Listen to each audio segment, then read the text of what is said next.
Não, Wellington Rato, não é assim.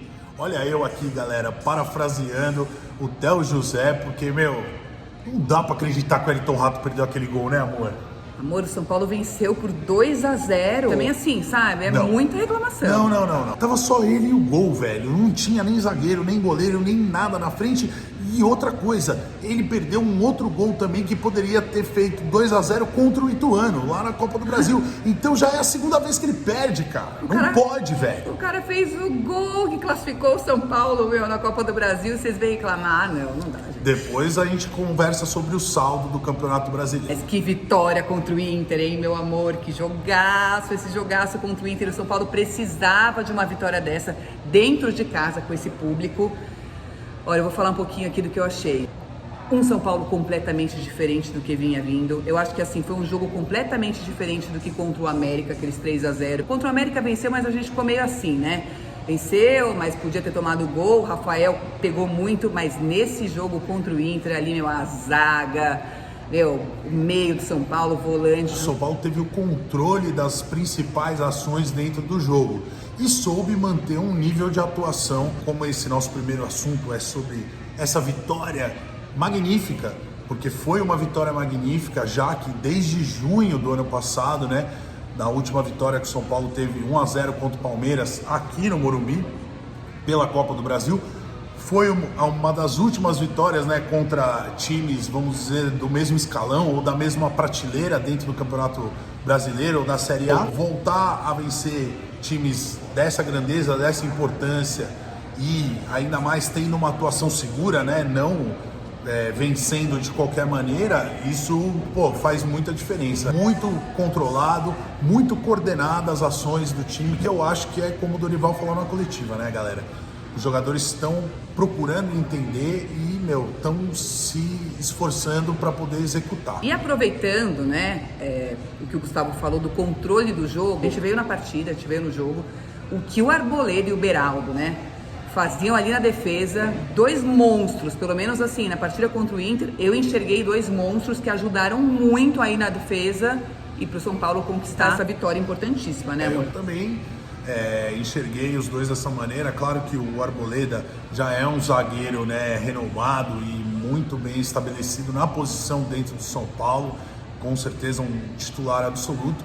E o Beraldo, que começou a se entrosar mais com ele e tal, agora, eu acho que trincou ali e os dois serão titulares para o final dessa temporada. E o terceiro assunto são as renovações de contratos de alguns jogadores do São Paulo, mais especificamente do Luan e do Pablo Maia. O Pablo Maia que renovou no final de abril agora e o Luan renovou agora recentemente. Como o próprio Dorival citou na coletiva, né? Os jogadores, quando renovam o contrato, eles ficam com mais tranquilidade, com a cabeça mais fresca para poder pensar mais só na bola, né? E geralmente quando acontece a renovação, no primeiro breve período ali, eles tendem a subir de produção. Foi um golaço do Pablo Maia, né, contra o Inter, mas já dava para ver que o Pablo Maia nos últimos jogos estava se destacando, estava conseguindo produzir bem. E o Luan, sem palavras, né, cara? O Luan é um cara que é São Paulino desde moleque, extremamente identificado com a torcida do São Paulo.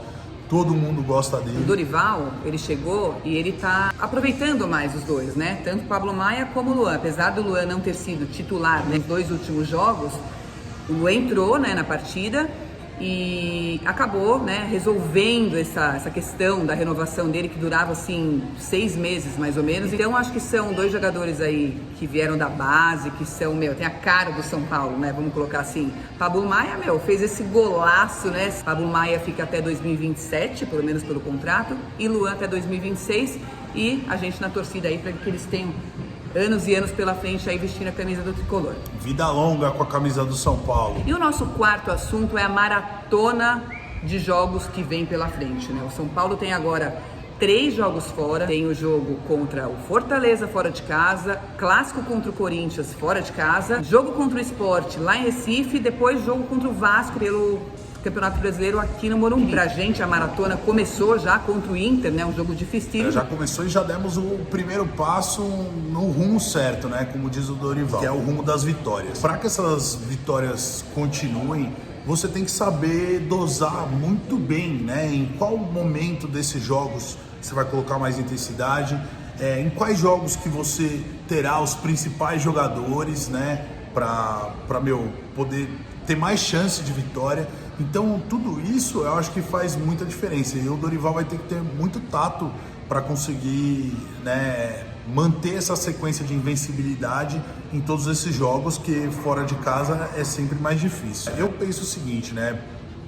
Para a maioria dos torcedores do São Paulo, vamos colocar aqui o Rafael goleiro, o Arboleda, o Beraldo, o Nestor, o Pablo Maia, o Luciano e o Caleri são titulares estabelecidos e indiscutíveis, né? Porque quando eles estão em campo, todos esses têm feito uma diferença para o São Paulo. Sim. E talvez o Dorival não possa usar todos eles em todos os jogos da maratona. Em alguns dos jogos, alguns desses jogadores que eu citei vão ter que ficar de fora, porque senão o cara não aguenta a toada ou até corre o risco de se machucar. Pode até aguentar a toada, mas acabar se machucando depois lá na frente. Eu acredito que contra o Corinthians, lá no Itaquera, e contra o Sport da Copa do Brasil, são os dois jogos mais, assim, casca grossa e mais importantes do resultado ser ao favor do São Paulo para essa sequência. Se fosse eu, o técnico do São Paulo, eu realmente deixaria todos esses jogadores, ou a maioria deles, pelo menos, para esses dois jogos mais importantes. E o quinto assunto da DR do casal, galera, é a contratação do Alexandre Pato, que ainda não foi efetivada, mas está em pauta aí essa semana, todo mundo discutindo, e eu quero saber a opinião da Paty. Estão falando aí que o Pato vem, né, com um contrato de produtividade, né? Primeiro que eu já acho um pouco complicada essa história de produtividade, né? Porque assim, no São Paulo, pelo que a gente sabe, nenhum jogador tem um contrato de produtividade, então eu acho difícil a gente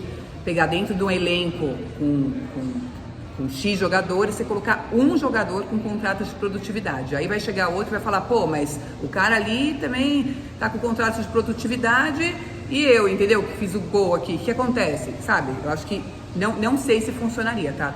Tô dando a minha opinião. Não seria o ideal, né? Vamos colocar assim.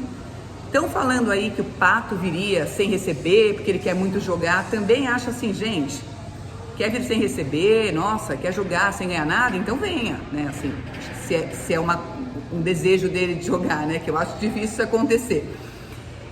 Agora vamos colocar assim um pouco do jogador. O Pato passou pelo São Paulo em 2014, né? 2015 foi a época, acho que auge dele no São Paulo, né? Que ele marcou os gols, que ele jogava muito, dava as assistências. Eu acho que jogou muito pelo São Paulo. Depois ele teve uma segunda passagem que já não foi, nem chegou perto do que foi em 2014, 2015.